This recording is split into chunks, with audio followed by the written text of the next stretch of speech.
In this video I'm going to show you how to download songs with Chrome on the iPhone. So first thing we're going to do is we're going to open Chrome.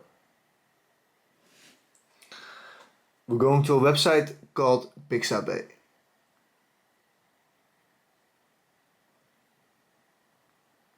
Pixabay, I'm going to click on search. Then I'm going to click on it. And what you can do right here, guys, if you click right here, we're gonna scroll a little bit down, we're gonna click on music. And if you click on go back, this is where you can download all of your music. So as an example, if you like this one, So Fresh.